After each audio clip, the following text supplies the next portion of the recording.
നമസ്കാരം, എല്ലാവർക്കും പുതിയൊരു വീഡിയോയിലേക്ക് സ്വാഗതം. അപ്പോൾ ഇന്നത്തെ വീഡിയോ എന്ന് പറയാൻ നിങ്ങൾ ടൈറ്റിലും തമ്മിലും കണ്ട പോലെ നമ്മുടെ കൂടെ ഉള്ളത് സ്കോഡ കുഷാക് 2022 1 ലിറ്റർ TSI ആണ്. യെസ്. അപ്പോൾ ഈ ഒരു വണ്ടി ഇപ്പോൾ ഇഷ്ടംപോലെ റോഡിൽ കാണുന്നുണ്ട്. ആൻഡ് ഇതിൻ്റെ ഫേസ് ലിഫ്റ്റ് ഇപ്പം റീസെൻ്റ് ആയിട്ട് ഇറങ്ങിയിട്ടുണ്ട്.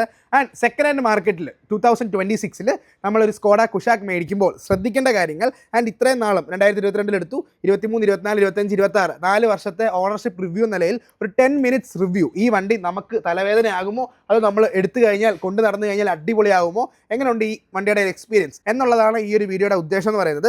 അപ്പോൾ പുതിയതായിട്ട് ചാനൽ കാണുന്നവർ എന്ത് ചെയ്യണം? Subscribe, like, share.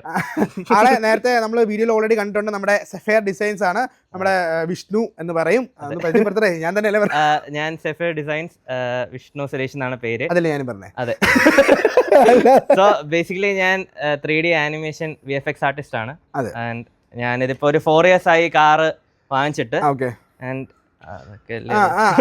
നിങ്ങൾ ഓൾറെഡി റീലിൽ ഞാൻ കാണിച്ചിട്ടുണ്ട് നിങ്ങളുടെ അടുത്ത്. എന്നാലും പറയാണ്, നിങ്ങൾ ഇൻസ്റ്റാഗ്രാമിലെ കാണുന്ന മറ്റേ 3D ബ്ലെൻഡേഴ്സിന്റെ ഒക്കെ മുതലാളിയാണ് ഈ നിൽക്കുന്നത്. അപ്പൊ എങ്ങനെയുണ്ട് സ്കോഡ കുഷാക്കുമായിട്ടുള്ള ജീവിതം? ആക്ച്വലി ഇതിപ്പോ 4 വർഷമായിട്ടാണ് ഞാൻ ഉപയോഗിക്കുന്നത്. എടുത്ത ടൈമിൽ ഇങ്ങനെ അല്ലായിരുന്നു വണ്ടി. എടുത്ത ടൈമിൽ ഇത് ആക്ച്വലി കുഷാക്കിന്റെ 1 ലിറ്റർ അംബീഷൻ എന്ന് പറഞ്ഞ വേരിയന്റ് ആണ്. ഇറങ്ങിയപ്പം ഇതിനൊരു ബേസ് മോഡൽ ഉണ്ടായിരുന്നു. അത് കഴിഞ്ഞ് അംബീഷൻ സ്റ്റൈൽ 3 വേരിയന്റിലാണ് വണ്ടി ഇറങ്ങിയത്. അത് കഴിഞ്ഞ് ഞങ്ങൾ ഇത് അംബീഷൻ ഏറ്റവും VFM ആയിട്ടുള്ള ഈ വണ്ടിയായിരുന്നു. ഞങ്ങൾക്ക് എടുത്തപ്പോൾ 16.79 ആണ് വണ്ടി കിട്ടിയത്. ആക്ച്വലി ഇത് 2022 ഞങ്ങൾ എടുത്തത്, രജിസ്റ്റർ ചെയ്തത് 2022 ആണ്. Manufacturing December. Okay. So actually വണ്ടി വാങ്ങിക്കുന്നത്, രജിസ്റ്റർ ചെയ്തേക്കുന്നത് ഏപ്രിൽ 2022 പക്ഷേ ഇത് വണ്ടിയുടെ മാനുഫാക്ചറിങ് ഇയർ വരുന്ന 2021 എൻഡ് ആ ബാച്ചിലുള്ള. അതായത് ഇതിന് EPC ഫ്യൂൽ പമ്പ് ഇഷ്യൂസ് ഒക്കെ ഉണ്ട്. അത് റിസോൾവ് ചെയ്തിട്ടിറങ്ങിയ ഇയറിലുള്ള വണ്ടിയായത്, ആ ബാച്ചിലുള്ളതാണ്. അതിനുശേഷം വണ്ടി എടുത്തതിന് ശേഷം എന്തൊക്കെ മാറ്റങ്ങൾ ഈ വണ്ടി വരുത്തിയിട്ടുണ്ട്? വണ്ടി എടുത്ത ഉടനെ ആദ്യം ചെയ്തെന്ന് പറഞ്ഞു കഴിഞ്ഞാൽ ഇത് ഫുള്ള് ക്രോം ആയിരുന്നു. ഇത് ആക്ച്വലി ഒരു സിൽവർ പാർട്ട് പോലെ ആയിരുന്നു, പ്ലാസ്റ്റിക്. ഇത് ഞാൻ റാപ്പ് ചെയ്തു ബ്ലാക്കിലേക്ക്. ഇപ്പോഴാ റാപ്പ് തന്നെ ഇരിക്കുന്നത്. അത് കഴിഞ്ഞിട്ട് ഇത് കഴിഞ്ഞിട്ടാണ് മോണ്ടെ കാർലോ എഡിഷൻ വരുന്നത്, ഈ റൂഫ് ബ്ലാക്ക് ഒക്കെ ആയിട്ടുള്ള. അപ്പൊ ഞാൻ ആദ്യമേ തന്നെ അലോയ്സും ടയേഴ്സും പിന്നെ ഈ ബാഡ്ജസ് എല്ലാം മോണ്ടെ കാർലോന്റെ ആക്കി. ഈ ഗ്ലോസ് പീസസ് ഒക്കെ വാങ്ങിച്ചു. ബി പില്ലറിലെ ബ്ലാക്ക് ഗ്ലോസ് പാർട്സ് ഒക്കെ കമ്പനിയിൽ തന്നെ ഓർഡർ ചെയ്തു. അതെല്ലാം മാറ്റി റീപ്ലേസ് ചെയ്തു. അതാണ് ബേസിക്കലി ചെയ്തത്. പിന്നെ റൂഫ് റാപ്പ് ചെയ്തു ബ്ലാക്കിലേക്ക്. പിന്നെ ബാക്കിലെ ലെറ്ററിങ്സ് എല്ലാം പിയാനോ ബ്ലാക്കിലുള്ളത് കമ്പനിയിൽ നിന്ന് വാങ്ങിച്ചു. അപ്പോൾ ഞാൻ ചോദിക്കട്ടെ, അപ്പോൾ ഈ ഒരു കുഷാക് സ്കോഡയുടെ വണ്ടി, വോക്സ് വാഗൺ വണ്ടി എന്നൊക്കെ പറയുമ്പോൾ ഈ പറഞ്ഞ പോലെ മെയിൻ്റെനൻസ് ഒരു ഹയർ സൈഡിലാണ്. അപ്പോൾ ഒരു സാധാരണക്കാരൻ്റെ നിലയിൽ ഈ സ്കോഡയുടെ വണ്ടി മേടിച്ചുകൊണ്ട് പോകാൻ ശരിക്കും പാടുണ്ടോ? അധികം പാടുണ്ടോ ചോദിച്ചു കഴിഞ്ഞാൽ ഇല്ല. ബേസിക്കലി ഫസ്റ്റ് ഇയർ സർവീസ് ഒക്കെ ഫ്രീ ആയിരുന്നു. മറ്റേ അത് കഴിഞ്ഞ് സെക്കൻഡ് ഇയർ സർവീസ് എന്ന് പറയുമ്പോൾ ഞാൻ ഇതിനകത്ത് എക്സ്ട്രാ ഈ പാർട്സ് ഒക്കെ വാങ്ങിക്കുന്ന 2ാമത്തെ വർഷമാണ്, അലോയ്സ്. അപ്പൊ എനിക്ക് അതിന്റെ ആഡഡ് സർവീസ് കോസ്റ്റ് വന്നിട്ടുണ്ട്. ഓൾമോസ്റ്റ് ഒരു 10K അകത്തേ വരുന്നുള്ളൂ ഈ വണ്ടിയുടെ ഫുൾ സർവീസ്, മെയിൻ്റനൻസ് സർവീസ് വരുന്നത്. മേജർ സർവീസ് എനിക്ക് നല്ലൊരു എമൗണ്ട് ആയി. ലാസ്റ്റ് ചെയ്തപ്പോൾ ഒരു 30K അകത്ത് വന്നു. കാരണം കുറച്ച് പാർട്സ് എനിക്ക് റീപ്ലേസ് ചെയ്യാനുണ്ടായിരുന്നു. ഇതിന്റെ ഈ വൈപ്പറിന്റെ ഈ ഒരു ടാങ്കിന്റെ ഒക്കെ പോർഷൻ. അപ്പൊ അതിനെന്താ ചെറിയ ലീക്ക് ഉണ്ടായിരുന്നു. അതുകൊണ്ട് അതൊക്കെ റീപ്ലേസ് ചെയ്തുകൊണ്ട് അത്ര എമൗണ്ട് ആയി. പിന്നെ ആക്ച്വലി വണ്ടി മെയിൻറ്റൈനബിൾ ആണ്. പിന്നെ ഈ പറയുന്നതിന്റെ ഒരു ഫ്യൂച്ചർ റിച്ച് അല്ല കാറ്. നമുക്ക് കോമ്പറ്റീഷനിലുള്ള വണ്ടികൾ വെച്ച് നോക്കുവാണെങ്കിൽ ഫീച്ചർ റിച്ച് അല്ല. അതായത് ഇപ്പം ഈ സെഗ്മെന്റിൽ ഇപ്പൊ വേറെ വണ്ടിയുള്ള സെൽട്ടോസ് ഉണ്ട്, സോണറ്റ് ഉണ്ട്. സോണറ്റ് അല്ല, അപ്പൊ ആ 2 വണ്ടി ഞങ്ങൾ ആക്ച്വലി നോക്കിയപ്പം അച്ഛന് സ്കോഡയോടാണ് കൂടുതൽ താല്പര്യം. ഫോക്സ്വാഗൺ സ്കോഡ വണ്ടികളാണ് നമ്മൾ മെയിൻലി നോക്കിയത്. അപ്പം ആദ്യം പോളോയാണ് നോക്കി തുടങ്ങിയത്. അത് പിന്നെ ലാസ്റ്റ് ലെജൻഡ് എഡിഷൻ ഒക്കെ വന്നത് കഴിഞ്ഞപ്പോഴത്തേക്കും പിന്നെ ഞങ്ങളൊരു കുറച്ചുകൂടെ വലിയൊരു SUV എന്ന് പറയാൻ പറ്റത്തില്ല, കോമ്പാക്ട് ഒരു ക്രോസ് ഓവർ ലുക്കേ ഉള്ളൂ വണ്ടിക്ക്.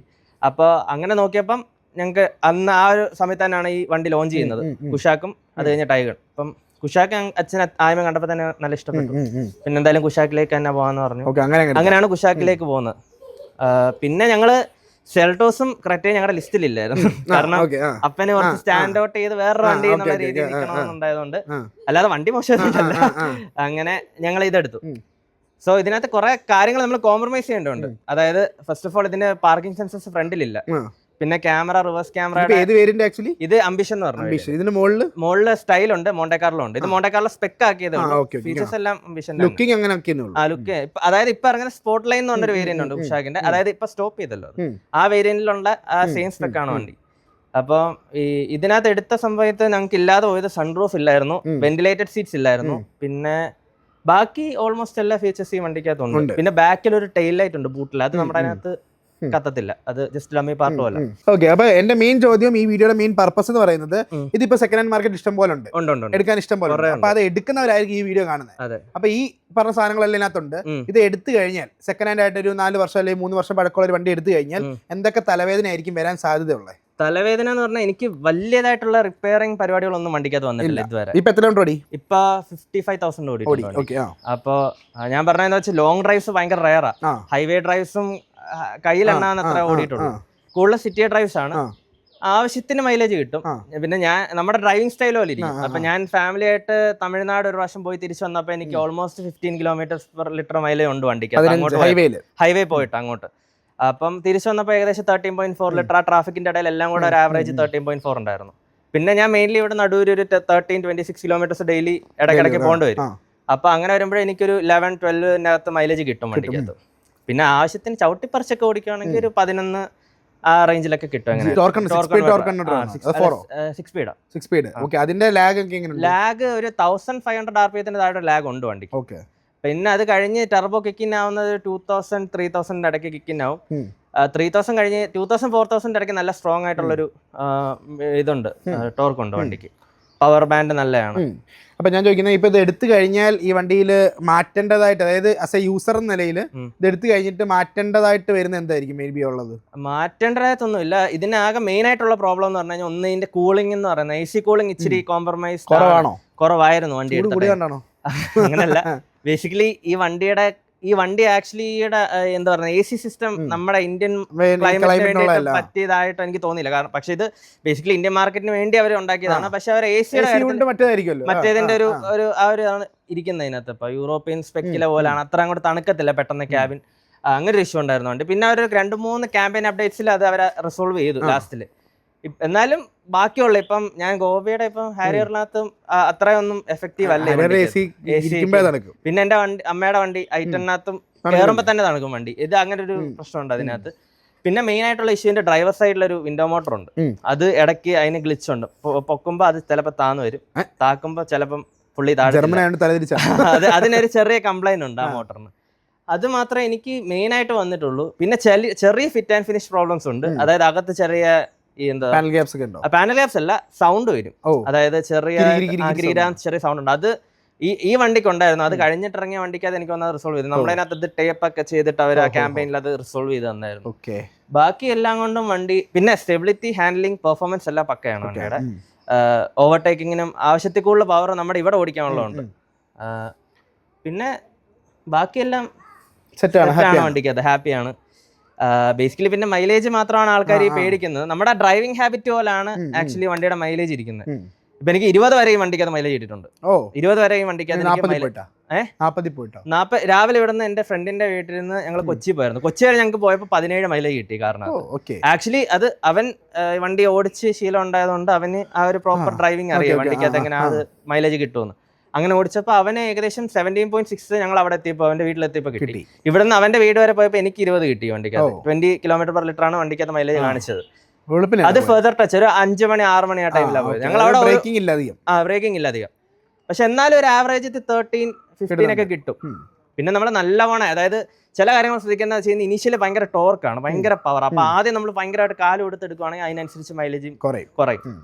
അപ്പൊ ആ മാക്സിമം സെക്കൻഡിലും തേർഡിലുള്ള ചവിട്ടക്കം കുറയ്ക്കുവാണെങ്കിൽ നല്ലൊരു മൈലേജ് വണ്ടിക്ക് കിട്ടും. പിന്നെ ബാക്കി പറയാനുള്ളതെന്ന് വെച്ചാൽ ബ്രേക്ക് പാഡ്സിന്റെ കാര്യമാണ്. ഞാൻ ബ്രേക്ക് പാഡ് ഇതിപ്പോ 3ാമത്തെയാണ് ഇട്ടേക്കുന്നത്. 50,000 കിലോമീറ്ററിൽ 3 പ്രാവശ്യം. അപ്പൊ എത്ര കിട്ടുന്നുണ്ട് ലൈഫ്? എനിക്ക് 15,000 ആയിരുന്നു ആദ്യത്തെ ബ്രേക്ക് പാഡ്, 15,000 സംതിങ്. അതെന്റെ ഡസ്റ്റ് കയറിയതാണ്. 2 പ്രാവശ്യം മാറേണ്ടി വരും എങ്ങനെയാണെങ്കിലും. ഇതിനകത്ത് ഡസ്റ്റ് ഒരു പ്രാവശ്യം ഞങ്ങള് ഒരു അച്ചൻകോവിൽ എന്ന് പറഞ്ഞ സ്ഥലത്ത് അന്ന് ഭയങ്കര ഒഴുക്ക് വെള്ളമായിരുന്നു. അപ്പൊ അത് കൂടുതൽ ചെളി എല്ലാം കൂടെ കറക്റ്റ് ഈ വീലിന് ഇത്രയും പാർട്ടിലെ ചെളി കയറി. അപ്പൊ ബ്രേക്ക് റോട്ടറിനകത്ത് ഇത് ഇങ്ങനെ കയറി അടിഞ്ഞിരുന്നു ഈ അഴുക്കെല്ലാം. അപ്പൊ ഒരഞ്ഞൊരഞ്ഞൊരഞ്ഞ സൈഡിലെ റോട്ടർ അങ്ങ് ബേണായി പോയി. അങ്ങനെ ഞങ്ങൾക്ക് ആദ്യം മാറേണ്ടി വന്നു, അല്ലെങ്കിൽ അത് മാറേണ്ട വരത്തില്ലായിരുന്നു. പിന്നെ 2 പ്രാവശ്യം മാറി. ബ്രേക്ക് പാഡ് ആണ് ലാസ്റ്റ് മാറിയത്, റോട്ടർ മാറിയിട്ടില്ല. പിന്നെ എന്തൊക്കെയാണ് വണ്ടിയിൽ ചെയ്തേക്കുന്ന മാറ്റങ്ങൾ? പിന്നെ ആക്ച്വലി അതിനകത്ത് ഓഡി സിസ്റ്റം വെച്ചിട്ടുണ്ട്. അതായത് കസ്റ്റം ഇവിടെ വെലോസിറ്റി എന്ന് പറഞ്ഞ ഷോപ്പിൽ നിന്ന് ചെയ്തതാണ്. അപ്പൊ അത് ഏകദേശം ഒരു 1 lakh ബഡ്ജറ്റിനകത്തിട്ട് ചെയ്തതാണ്. അതൊരു 3-way അല്ല, 2-way പാസീവ് ആയിട്ട് ചെയ്തേക്കുന്ന ഓഡി സിസ്റ്റം. ഇപ്പം വന്നേക്കുന്ന സൗണ്ട് മാഗസിന്റെ ആംപ്ലിഫയറും പിന്നെ ഓഡിബിൾ ഫിസിക്സ് എന്ന് പറഞ്ഞ ബ്രാൻഡിന്റെ ഫ്രണ്ട് സ്പീക്കേഴ്സും ട്വീറ്റേഴ്സും പിന്നെ ബാക്കിൽ അതിന്റെ തന്നെ സെപ്പറേറ്റ് ആയിട്ടൊരു ബഡ്ജറ്റ് ഫ്രണ്ട്ലി ബാക്ക് നമ്മൾ മെയിൻലി ഫോക്കസ് ചെയ്തിട്ടില്ല, ഫ്രണ്ടിലെ മാത്രമാണ്. അത് അച്ഛൻ ഈ ഓഡിയോ സിസ്റ്റത്തിനോട് ഇച്ചിരി പൈസ ഉണ്ടായതുകൊണ്ട് ഇച്ചിരി അപ്ഗ്രേഡ് ചെയ്യാന്ന് വെച്ചിട്ട് ചെയ്തത്. അത് കുഴപ്പമില്ല. പിന്നെ വേറെ ചെയ്ത ഓഡിയോ സിസ്റ്റത്തിന്റെ ക്രൈസ് അത് ഞാൻ അടുത്ത വീഡിയോ കാണിച്ചു തരാം. പിന്നെ വണ്ടി ഒന്ന് കോഡ് ചെയ്തിട്ടുണ്ട് ആക്ച്വലി. ഇതിന്റെ ഇൻഫോർടൈൻമെന്റ് സിസ്റ്റത്തിനകത്ത് കുറെ ലോക്ക് ഫീച്ചേഴ്സ് ഉണ്ട്. അതായത് ഇതിനകത്ത് ഇപ്പം ഈ ലോക്ക് ചെയ്യുമ്പോഴും അൺലോക്ക് ചെയ്യുമ്പോഴുള്ള ഈ സൗണ്ട് ഇല്ലേ, ഈയൊക്കെ അടിപൊളി കേട്ടോ. ഫുള്ള് പോയി അത്. അപ്പം ഈ ലോക്ക് ചെയ്യുമ്പോൾ അൺലോക്ക് ചെയ്യുമ്പോൾ ഉള്ള സൗണ്ട് ആക്ച്വലി വണ്ടിയിൽ ഇല്ല. ഈ സൗണ്ടും അല്ല, അത് മിറർ ഹോൾഡ് ചെയ്യുമ്പോൾ ഉള്ള അത് ആക്ച്വലി കമ്പനിയിൽ നിന്ന് വണ്ടിക്കകത്തുണ്ട് സാധനം. അതാണ് നമ്മൾ അൺലോക്ക് ചെയ്യണം. അപ്പൊ അത് ബാംഗ്ലൂരുള്ള സെൽഫി ഓട്ടോമോട്ടീവ് എന്ന് പറഞ്ഞ ടീം എനിക്ക് അത് ഫുൾ അൺലോക്ക് ചെയ്തതാണ്. പിന്നെ AC കൺട്രോൾ അവര് കുറച്ച് ഇമ്പ്രൂവ് ചെയ്തായിരുന്നു. അവർക്ക് മറ്റേ സ്പെക്ക് മാറ്റാനുള്ള ഓപ്ഷൻ ഉണ്ട്, കോഡ് ചെയ്ത് അത് ചെയ്തു. പിന്നെ ഇതിനകത്ത് പല ഓഡിയോ സിസ്റ്റത്തിന്റെ ഇതുണ്ട്, മോഡുണ്ട്. ഹാർമൺ കാർഡൻ ഉണ്ട്, കാന്റൺ ഉണ്ട്, ഡൈനോഡിയോടെ ഉണ്ട്. ഡൈനോഡിയോ ആണ് ഏറ്റവും കൂടിയ സുബോബിനകത്തൊക്കെ വരുന്നത്. അതാണ് ഇപ്പൊ എനേബിൾ ചെയ്തേക്കുന്നത് ഇതിനകത്ത്. അങ്ങനെ കുറച്ച് കോഡിങ് ചെയ്തിട്ടുണ്ട്. പിന്നെ ഇതിനകത്ത് ടോർക്ക് വെക്ടറിംഗ് എന്ന് പറഞ്ഞ സംഭവം ഉണ്ട്. അത് മാക്സിമം ആണ് ഇട്ടേക്കുന്നത്. അപ്പം നമുക്ക് ഇന്നർ വീല് ബ്രേക്ക് ചെയ്തിട്ട് കോർണർ കുറച്ചുകൂടെ സ്പീഡിൽ എടുക്കാനുള്ള ഓപ്ഷൻ ഉണ്ട്. അത് എനേബിൾ ചെയ്തിട്ടുണ്ട്. അങ്ങനെ എഞ്ചിൻ ട്യൂൺ ചെയ്തിട്ടില്ല. അത് സൈഡിൽ ചെയ്യണമെന്നുണ്ട്. ചെയ്ത് കഴിഞ്ഞാൽ ഒരു എങ്ങനെ പോലെ 20 HP 30 HP പ്ലസ് ഗെയിൻ ഉണ്ട്. പിന്നെ ഒരു 200+ Nm ടോർക്കും കിട്ടുന്നുണ്ട്. അത് നല്ലൊരു ഓപ്ഷൻ ആണ്. കോഡ് 6ഉം അതേപോലെ തന്നെ കുറെ പീച്ച് ട്യൂണിന്റെ ഒക്കെ വൂൾഫ് പെർഫോമൻസും ഒക്കെ ഈ ട്യൂണിങ് കൊടുക്കുന്നുണ്ട്. APRന്റെ ഒരു ട്യൂൺ ഉണ്ട്, അതാണ് ഏറ്റവും എഫിഷ്യന്റ് ആണെന്ന് പറയുന്നത്. 95 ഓൺ വരുന്നത്. ഇതിന് 95 ആണ് ഇട്ടേക്കുന്നത്. എപ്പോഴും 95 ഇട്ടാ ഓടിക്കുന്നത്. ടയറിന്റെ എന്തൊക്കെ മാറ്റം വരുത്തിയിട്ടുണ്ട്? ടയർ ആക്ച്വലി സ്റ്റോക്ക് 205 55 R17 ആ വരുന്നത് ടോപ്പിന്. ഇത് ഞാൻ ടോപ്പിലേക്ക് കൺവേർട്ട് ചെയ്തേക്കുന്നത്. ഡയമീറ്റർ മാറിയിട്ടില്ല. 55 തന്നെ 17 ഇഞ്ച് ആയിട്ടേക്കുന്നത്. പക്ഷെ ഇതിന്റെ വിഡ്ത്ത് കൂട്ടിയിട്ടുണ്ട്, 215 ആക്കി. പിന്നെ സ്പേസർ ഇട്ടിട്ടുണ്ട്. ആക്ച്വലി ഈ വണ്ടിക്കൊക്കെ എന്ന് പറയുമ്പോൾ വീൽ ഇച്ചിരി അകത്തേക്കായിരിക്കുന്നത്. അത് ആക്ച്വലി വണ്ടിയുടെ എയറോഡൈനാമിക്കൽ പെർഫോമൻസ് എക്കോണമി മെയിൻറ്റെയിൻ ചെയ്യാൻ വേണ്ടിയിട്ടാണ്. എനിക്ക് കുറച്ചുകൂടെ എസ്തെറ്റിക്കലി വണ്ടി കുറച്ചുകൂടെ ഒരു ബാലൻസ്ഡ് ആയിട്ട് വെളിയിലല്ല ഫ്ലഷ് ആയിട്ട് ഫിറ്റ്മെന്റ് വേണം. ഈ ആർച്ചിന്റെ ലെവലിൽ തന്നെ നിൽക്കണമെന്നുണ്ടായിരുന്നു. അതുകൊണ്ട് ഞാൻ സ്പേസർ ഇട്ടു. ആക്ച്വലി ഇത് ഹൈ ക്വാളിറ്റി മറ്റേ എയറോസ്പേസിന് യൂസ് ചെയ്യുന്ന ഗ്രേഡിലുള്ള ഇതാണ്, സ്പേസറാണ്. ബില്ലറ്റ് 6061 എന്ന് പറഞ്ഞ അലൂമിനിയം ഫോഴ്സ്ഡ് സ്പേസസ് ഇട്ടേക്കുന്നത്. കസ്റ്റം ബാക്കിൽ 15 mm, ഫ്രണ്ടിൽ 12 mm ആയിട്ടേക്കുന്നത്. അതുകൊണ്ട് തന്നെ വണ്ടിക്ക് ഓൾമോസ്റ്റ് നല്ല സ്റ്റെബിലിറ്റി ഉണ്ട്. കോർണറിംഗിൽ ആ ബോഡി റോള് കുറഞ്ഞിട്ടുണ്ട്. പിന്നെ വണ്ടിയുടെ ഓവറോൾ സ്റ്റാൻഡ്സ് ബാക്കിൽ കൂടി ഇച്ചിരി കൂടെ ഒരു പ്രീമിയം ലുക്കിലേക്ക് എത്തിക്കാൻ പറ്റും. ഓക്കെ, അപ്പൊ ഞാൻ ചോദിക്കുന്നത് ഇപ്പൊ 2026 ഒരു കുഷാക്ക് എടുത്തു കഴിഞ്ഞാൽ വലിയ തലവേദനൊന്നും ഇല്ലാതെ എഞ്ചിൻ സൈഡ് അല്ലെങ്കിൽ ഈ പറഞ്ഞ മെക്കാനിക്കൽ സൈഡ് പോകണമെങ്കിൽ എക്സ്റ്റൻഡ് വാറന്റി ഉള്ള വണ്ടി എടുക്കണം. എക്സ്റ്റൻഡ് വാറന്റി ഉള്ള വണ്ടി എടുക്കുന്നതായിരിക്കും ഏറ്റവും നല്ലത്. അല്ലെങ്കിൽ ഇപ്പൊ എക്സ്റ്റൻഡ് വാറന്റി എടുക്കാൻ എത്ര വരും? എക്സ്റ്റൻഡ് വാറന്റി എനിക്ക് 22 സംതിങ് എങ്ങാണ്ടാണ്. ഇപ്പം 3 year പ്ലസ് ആണോ? 3 year പ്ലസ്. ഇപ്പൊ എനിക്കൊരു ഓഫർ വന്നായിരുന്നു 15,000.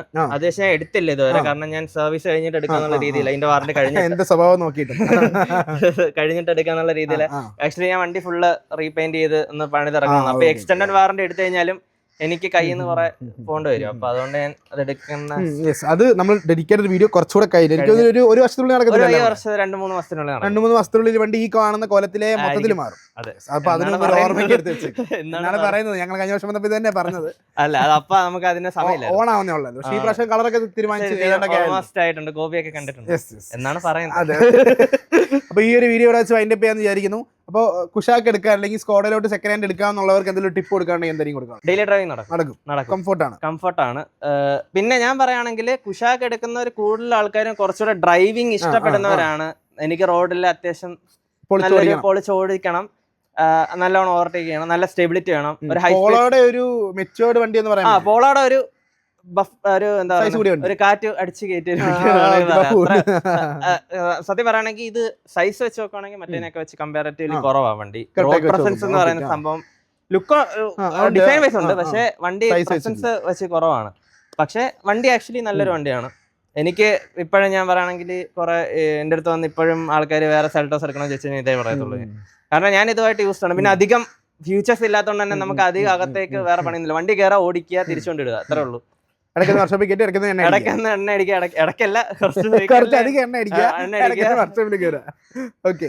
ആയിട്ട് കൊടുക്കുകയാണെങ്കിൽ ഡീസെന്റ് ആയിട്ട് മൈലേജ് വരുന്ന ഒരു നല്ലൊരു വാഹനമാണ്. അപ്പോൾ അതാണ് നമ്മുടെ കുഷാക്കിന്റെ വിശേഷം. അപ്പോൾ വീഡിയോ ഇഷ്ടപ്പെട്ടുണ്ടെങ്കിൽ ഉറപ്പായിട്ടും ചാനൽ സബ്സ്ക്രൈബ് ചെയ്യുന്നതിന് പരിഗണിക്കുക. ആളുടെ ചാനലിന്റെ ലിങ്ക് ഞാൻ താഴെ കൊടുത്തേക്കാം. ഇത്രയല്ലേ ഉള്ളൂ. അതേ ഉള്ളൂ. ശരി guys. Bye bye. Okay, bye bye.